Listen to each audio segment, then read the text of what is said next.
Rolling. So hi all. Tonight I wanted to do a brief review, and this will be a brief lecture, but I find that both with newer students who may not have watched the older lectures, and also just my first lecture was on operative stress, and I've learned a lot since then. Just teaching this class for the last God, going on 4 months now, I've learned a lot, and you have taught me a lot, and I thank you for that. And I've learned a lot about teaching and about keeping things shorter than I was before. And but I've brought up, I was right to open with overemphasis and operative stress. It is one of the most important things, and one of the simplest things once you sort of get it under your belt to adjust your performance in Shakespeare. And so I wanted to touch on a review of it. Both, I want to simplify my first lecture. I want to keep this clean. I want to keep this quick. And I also want to bring some of the more recent talks and part of the more recent lectures on sort of coloring into the mix in terms of talking about coloring words and phrases. Because I realize I've talked about emphasis in terms of operative stress in the most basic technical ways, which is that you emphasize either with weight or with pitch. And that is true. But we've talked in later lectures about point of view on a word. When I'll stop an actor and say, you know, but what is your feeling on this word? What story are we telling with how we vocally express this word? The magical as if, saying it as if this or as if that, and the differences between a delivery of a line if it's as if one thing or as if another. So this lecture is to simplify the discussion on operative stress and to add some chat about coloring into the mix. So it's a long way around since our first lecture, but it bears repeating for those that have been hearing it and learning the lesson, and perhaps it's new for some of the students, although I'm sure you've heard me address this in scene work or monologue work. Overemphasis is death. I think it is the thing that ruins a great deal of Shakespeare. And I think it's the thing that untrained or unattuned ears recognize as a problem, but don't recognize why. They don't recognize the overemphasis. They just start zoning out. Again, when I talk about this, I'm not talking about truly terrible performances. Those are about something else. I'm talking about perfectly good actors who probably could be great with better direction or a better circumstance or better training, that speak well, that even have some talent, and that, but they fall into this habit of overemphasis and not finding the right operatives to paint a story for the audience's ear. We are constantly battling for the audience's ear. And so that's why overemphasis is death, because they zone out when you do it. And so when we're talking about operative stress, we're drawing a map between our operative words, our storytelling words, to essentially make the story as simple and clear for the audience, and to give you as much room to act sort of quote unquote between the lines. I don't mean between the lines in terms of pausing. It's a different phraseology, but I mean to give you, once you start drawing the map of your operative words, all the acting can fill in between them. So overemphasis is death. It's also the key to bad Shakespeare. So you're looking to emphasize 1 or 2 words per line. Your operative words are 1 or 2 words per line. Usually the last word of the line is one of them. Not always. Some teachers will say always. They're wrong. I can say they're wrong because rules of always are always wrong. But usually the last word of a line deserves emphasis. The less pronouns, the better. There will be times when pronouns jump out, and they should be emphasized, especially when they're antithetical without words that they're connected to. But generally avoid pronouns. We have an instinct to emphasize pronouns as if we slow down and really frame things up, it makes it more understandable. It's not true. It's a bad instinct, and it has to do with us not trusting Shakespeare. Avoid the pronouns unless the operative sort of really demands it. And you've heard me give actors notes to hit a pronoun here and there. So again, it's not that it never happens, but be aware of it. Most of our instinct are to emphasize too many pronouns. And to create phrases. often overemphasis is born of the fact that you look at a few words near each other and say, well, all of these sort of deserve it. But we in modern speech create phrases out of words all the time. If you were to write them out how we speak them, you'd be writing them out with dashes. I encourage you to do the same with Shakespeare. Slings and arrows. One of those words will generally take a bit of the emphasis, but creating phrases frees you of the need to try to emphasize every word you think is important. Often multiple important words can live in a phrase where if you just lift one part of it, you're doing the work for the audience's ear. So again, this is your storytelling map. You're drawing a line from operative to operative. Emphasis is weight or pitch. We, as Americans, tend to emphasize with weight. The British often use a lot more pitch. Weight is coming down on a word. Pitch generally is going up into your register on a word. It can also be going down in your register on a word. That's not weight, that's pitch. Weight is hitting it, not hitting it. Although it's rare that we as Americans come down with our pitch. So it's easier to make it clear to your ears in talking about it to come up on the pitch. But pitch works both above and below. So the coloring of the words. So we find our operative words. And now this is what I wanted the review to be about, right? We map our operative words, but we don't want to emphasize them all the same. We're falling into a similar, though less emphasized habit of overemphasis if we do that. So what does each word do? Now, naturally, many of us as actors are making decisions without thinking about it. But if you find that you're emphasizing everything the same, you're maybe unconsciously being lazy. You know, when you look at these long chunks of text, when you look at these great parts, an audience is going to get bored very fast if you're only painting with 4 or 5 colors.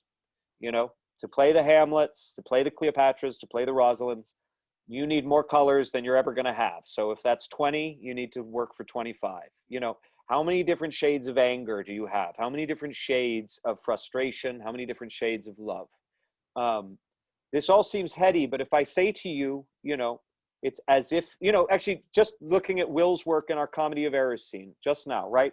The adjustment from seduction to shock, the adjustment from poetic rapture away from convincing. Just these as ifs, just these little shifts, your mind does the work of it. So whether it's an as if, whether it's point of view, whatever your preferred word on it is, emphasize less, choose less words to map your story, and then color them with as many different as ifs as you can. Now, some teachers, I don't want you going through the script agonizing about finding a new fucking point of view for every bloody word. You're going to do most of that work naturally. You want to catch yourself being repetitive. So work well, don't overwork. I'm not saying you need to stop at every operative word. Catch yourself, train your ear to hear if you're repeating yourself. It's what the great actors don't do. And it's what the great directors won't let them do. Or try not to let them do. We're always fighting for the audience's ear. We want to keep it varied, we want to keep it exciting, and we want to keep it surprising. So as long as the script supports what you're doing, and this is what good rehearsal is for, go out there, throw some paint at the wall, risk. The great danger is lulling an audience. I'm going to say lulling them to sleep. Sometimes they really will fall asleep. I could tell you some funny stories. Not the point.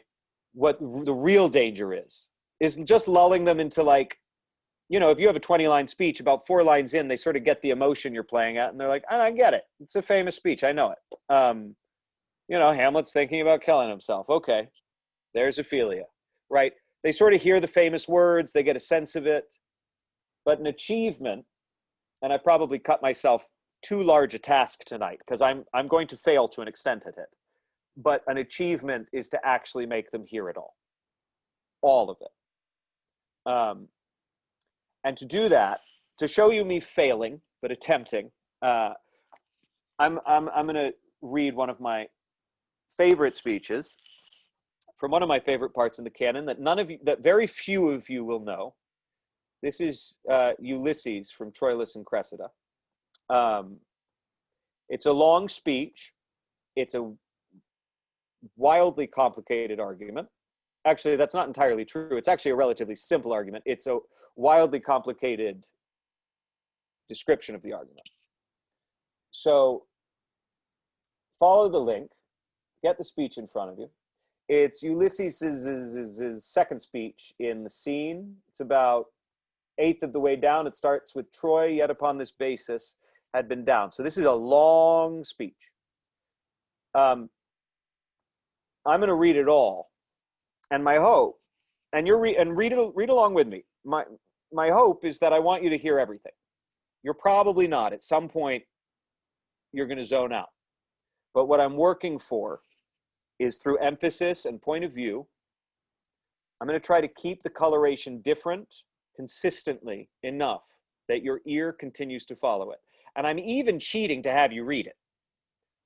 If you were really doing this part, the audience doesn't get to look at the script. But because we're studying this together, I want you to read it as we go. And even reading it, I would love to play this part one day. This speech intimidates the shit out of me. I'd love to see one of my great mentors who I reference in the class a lot, Scott Wentworth. I'd love to see him direct this, but I'd love to see him play this part.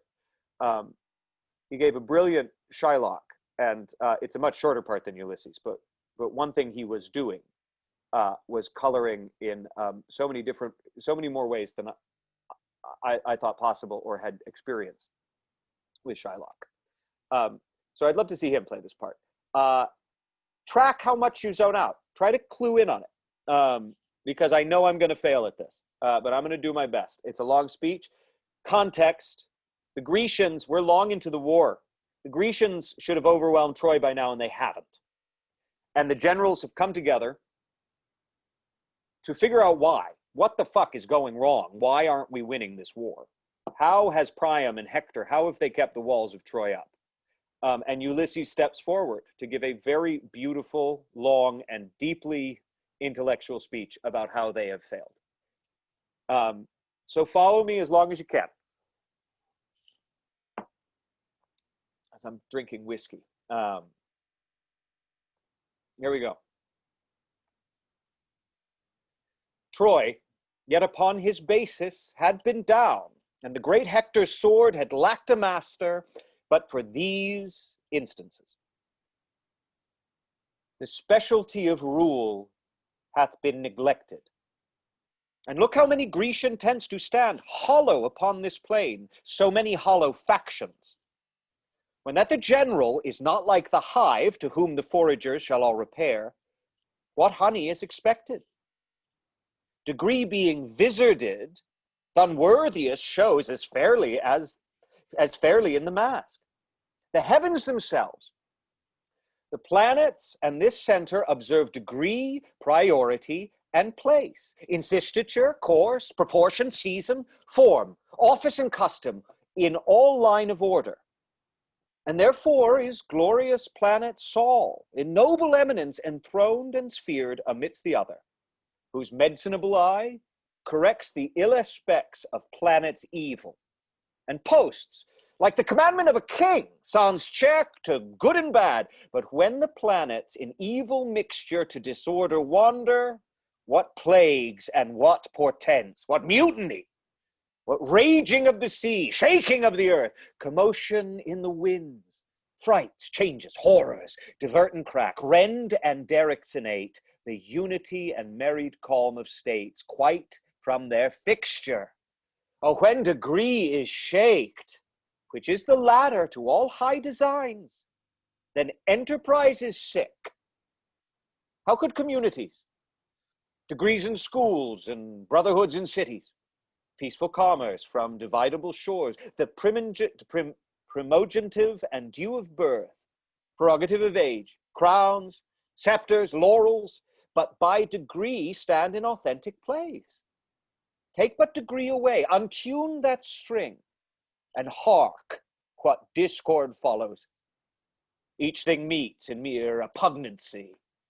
The bounded waters should lift their bosoms higher than the shores and make a sop of all the solid globe. Strength should be lord of imbecility, and the rude son should strike his father dead.